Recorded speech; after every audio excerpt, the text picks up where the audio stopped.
Hello friends, कैसे हो आप सब। आई होप आप अच्छे होंगे। आज हम बहुत ही इम्पोर्टेंट चैप्टर स्टार्ट कर रहे हैं एनसीएफ 2005। यहाँ से हर बार एग्जाम में एक या दो क्वेश्चन पूछा जाता है। तो लेट्स स्टार्ट। एनसीएफ 2005 इसकी फुल फॉर्म क्या है, सबसे पहले यही क्वेश्चन पूछा जाता है। एनसीएफ 2005 की फुल फॉर्म है नेशनल करिकुलम फ्रेमवर्क 2005, यानी कि राष्ट्रीय पाठ्यचर्या की रूपरेखा 2005। क्या एनसीएफ 2005 पहली बार आया था? यानी कि जो एनसीएफ 2005 है ये 2000 का संशोधन है। ये एनसीएफ 2005 है, ये एक फोर्थ डॉक्यूमेंट्स है। सबसे पहले एनसीएफ है ये 1975 में आया था, फिर 1988, फिर 2000 में, फिर 2005 में। जो एनसीएफ 2005 है ये 22 भाषाओं में कन्वर्ट किया गया था, 17 राज्यों में स्टार्ट किया गया था। जो एनसीएफ 2005 है एनसीईआरटी के द्वारा लाया गया था, एमएचआरडी की पहल पर ये तैयार किया गया था। जो एनसीएफ 2005 है इसमें 180 पेज हैं। जो एनसीएफ 2005 है इसका आधार क्या था? जो 1992-93 की एक रिपोर्ट है लर्निंग विदाउट बर्डन है, जो शिक्षा बिना बोझ के, एक जो 1993 की रिपोर्ट थी, यही एनसीएफ 2005 का आधार था। इसके अध्यक्ष कौन है? प्रोफेसर यशपाल। एनसीएफ 2005 की शुरुआत कहाँ से की गई थी? एक रविंद्रनाथ का एक निबंध है सभ्यता व प्रगति। ध्यान करें, सभ्यता व संस्कृति नहीं है, सभ्यता व प्रगति है। इसकी शुरुआत रविंद्रनाथ के निबंध सभ्यता व प्रगति से हुई है। एनसीएफ 2005 का सूत्र क्या है? बिना भार के अधिगम, यानी कि मोटी मोटी किताबों के बोझ से बचना है। एनसीएफ 2005 का लक्ष्य क्या है? आत्मज्ञान का निर्माण करना। मूल शब्द क्या है? आत्मज्ञान। ये क्वेश्चन बार बार एग्जाम में पूछा जाता है कि एनसीएफ 2005 का सूत्र क्या है, इसकी शुरुआत कहाँ से की गई, इसका आधार क्या है। तो आप इनको अच्छे से याद कर लें।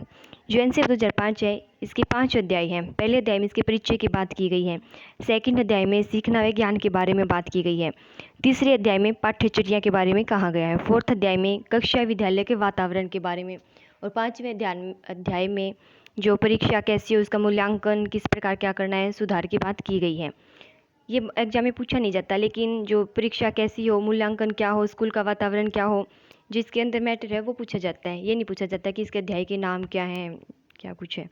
एनसीएफ 2005 का उद्देश्य क्या है? कि बालक जीवन का अर्थ समझे। एनसीएफ 2005 में बच्चे ज्ञान के ग्रहणकर्ता मात्र हैं, हमें इस बात को चेंज करना है। एनसीएफ में ये बात कही गई है। जो पाठ्य पुस्तक है परीक्षा का आधार है, ये बदलना है। जैसे क्वेश्चन पूछा जाता है कि पाठ्य पुस्तक परीक्षा का आधार है, सही है या गलत है, तो हमें इसको चेंज करना है। यांत्रिक सीखना बच्चे का सुख छीन लेता है। यही जो राजस्थान सेकंड ग्रेड में क्वेश्चन पूछा गया था कि जो यांत्रिक रूप से सीखना है, ये बात कहाँ की गई है? तो ये एनसीएफ 2005 में किया गया है। जो यांत्रिक रूप से सीखना है बच्चे का सुख छीन लेता है। एनसीएफ 2005 के बारे में जेपी नायक ने कहा है कि जो समानता गुणवत्ता जो परिमाण है, भारतीय शिक्षा का दुर्गाय त्रिकोण कहाँ है? किसको कहा है? कि समानता, गुणवत्ता और परिमाण को। एनसीएफ 2005 में बच्चे ज्ञान के ग्रहणकर्ता मात्र हैं, पाठ्य पुस्तक परीक्षा का आधार है, यांत्रिक रूप से सीखना बच्चे का सुख छीन लेता है, हमें इनको चेंज करना है। जो एनसीएफ 2005 में प्लान ऑफ एक्शन 1992 के 3 तत्व इंक्लूड किए गए हैं। कौन से तत्व हुए? प्रासंगिकता, लचीलापन, गुणवत्ता। बच्चों के आत्मज्ञान, नैतिकता, रचनात्मकता का विकास करना है। मतलब जो पॉजिटिव चीज़ें हमें एनसीएफ 2005 में इंक्लूड करनी है, जैसे बच्चे में आत्मज्ञान का निर्माण करना है, उसमें नैतिकता का विकास करना है, रचनात्मकता का विकास करना, मतलब बच्चा खुद से सीखे, सक्रिय होकर सीखे, उसके ऊपर बोझ ना गिरा जाए। जो एनसीएफ 2005 में काम की, कला की, परंपरागत दस्तकारी, स्वास्थ्य की बात की गई है, शारीरिक शिक्षा की बात की है, शांति शिक्षा की बात की गई है। मतलब हमें इसको जो पाठ्यचर्या है उसको इसमें शांति शिक्षा, शारीरिक शिक्षा इनको इंक्लूड करना है। एनसीएफ 2005 में शिक्षण में अंतःक्रियात्मक तकनीक पर बल दिया गया है, यानी कि जो बच्चा और अध्यापक है वो सक्रिय होकर सीखे। ये नहीं है कि जो अध्यापक बोलता रहे बच्चा सीखता रहे, दोनों के बीच में वार्तालाप होता रहे। जो लचीला स्कूल कैलेंडर की बात की गई है, भ्रमण शिक्षा है, उसको शामिल करना है। सीखने में निर्माणवाद की अवधारणा के ऊपर बल दिया गया है। शिक्षा का उद्देश्य क्या है एनसीएफ 2005 के अकॉर्डिंग? सीखने के लिए सीखना, तत्परता हो, रचनात्मकता का विकास हो, काम की शिक्षा का विकास हो, सौंदर्य कला का विकास हो। ये क्वेश्चन अभी पूछा गया था लास्ट ईयर। जैसे सीखने के लिए सीखना कहाँ बात की गई है? तो सीखने के लिए सीखना एनसीएफ 2005 में बात की गई है। सीखने के लिए सीखना, इसका अर्थ क्या होता है? यानी कि हमने अगर कुछ गलत सीख रखा है तो उसको चेंज करना है, ये सीखने के लिए सीखना होता है। एनसीएफ 2005 के जो अध्याय हैं उनमें पहला अध्याय में 5 मार्गदर्शक सिद्धांत की बात की गई है। सबसे पहले जो 5 मार्गदर्शक सिद्धांत है, यहाँ से हर बार क्वेश्चन आता है अगर आप एनसीएफ में कुछ और पढ़ो या ना पढ़ो, लेकिन ये मार्गदर्शक जो सिद्धांत हैं इनको अच्छे से याद करना है।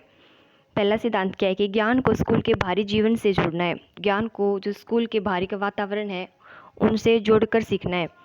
पढ़ने की रटंत प्रणाली को मुक्त करना है।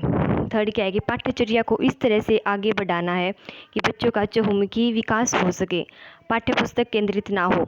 जो ज्ञान का निर्माण करना है ओनली पाठ्य पुस्तक केंद्रित ना हो, हमें उसको अपने आसपास के वातावरण से जोड़कर पढ़ना है। परीक्षा को लचीलापन बनाना है।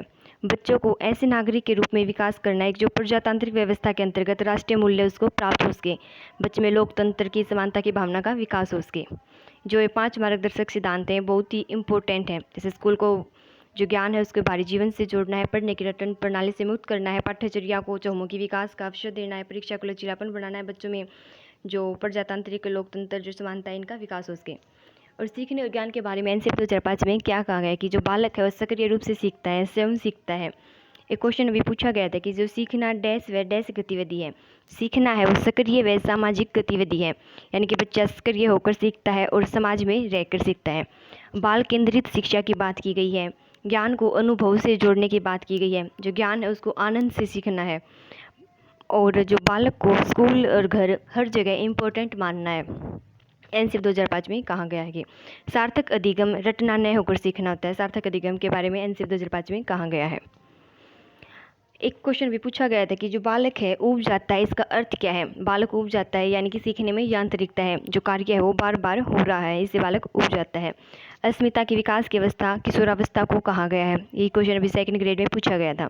सीखने में निर्माण की अवधारणा पर बल दिया गया है, यानी कि जो सीखने है उसमें निर्माणवाद की अवधारणा के ऊपर बल दिया गया है। बच्चा ज्ञान का निर्माण खुद करता है, खुद से सीखता है। एनसीएफ 2005 में अध्यापक के बारे में एक सुविधादाता कहा गया है। अध्यापक है मतलब बच्चा खुद सीखता है, अध्यापक उसको एक सुविधा प्रदान करता है। बच्चा करके सीखता है, स्कूल के ज्ञान को बाहरी जीवन से जोड़ता है, अंतःक्रिया करता है। एनसीएफ 2005 में कहा गया है। एनसीएफ 2005 में सीसीई को जो मूल्यांकन प्रणाली है उसमें ऐड करना है। खुली पुस्तक प्रणाली की बात की गई है। जो 10th क्लास की जो बोर्ड की परीक्षा है वो ऐच्छिक होनी चाहिए, एनसीएफ में कहा गया है। एनसीएफ में जो सूत्र है वो ज्ञात से अज्ञात, मूर्त से अमूर्त की बात की गई है। सूचना को ज्ञान मानने से बचना है। ये क्वेश्चन सीटेट में पूछा गया था कि सूचना है उसको ज्ञान नहीं मानना, उसको ज्ञान मानने से बचना है। एनसीएफ 2005 में जो होमवर्क है उसके बारे में क्या कहा गया है कि जो प्रारंभिक स्तर की जो क्लास होती है वहाँ पर हमें कोई होमवर्क नहीं देना बच्चे को। 3री क्लास से 5वीं क्लास तक बच्चे को 2 घंटे हर सप्ताह उसको होमवर्क देना है। 6 से 8 क्लास तक 1 हावर पर डे होमवर्क देना है और उच्च शिक्षा तक 2 हावर पर वीक मतलब पर डे उसको होमवर्क देना है। और छात्र शिक्षक का अनुपात कितना होता है, 30:1 होता है, यानी कि जो 30 क्लास के बच्चों पे एक अध्यापक होना चाहिए।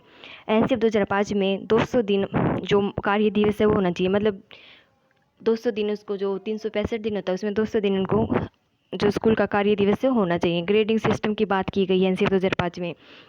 और लाइब्रेरी के बारे में एनसीएफ 2005 में कहा गया है कि बच्चा है मतलब जो बुक है वो खुद से चुने लाइब्रेरी में। ये नहीं कि अध्यापक बच्चे को दे भी तो ये बुक पढ़ ये कर, ऐसा नहीं कि बच्चे को खुद बुक चूज करना है। वीक में उसको 1 घंटा लाइब्रेरी में टाइम बच्चे को स्पेंड करना चाहिए। एनसीएफ 2005 में रचनात्मकता आधारित प्रश्न पत्र की बात की गई है। आई होप आपको ये समझ में आया होगा। Thank you.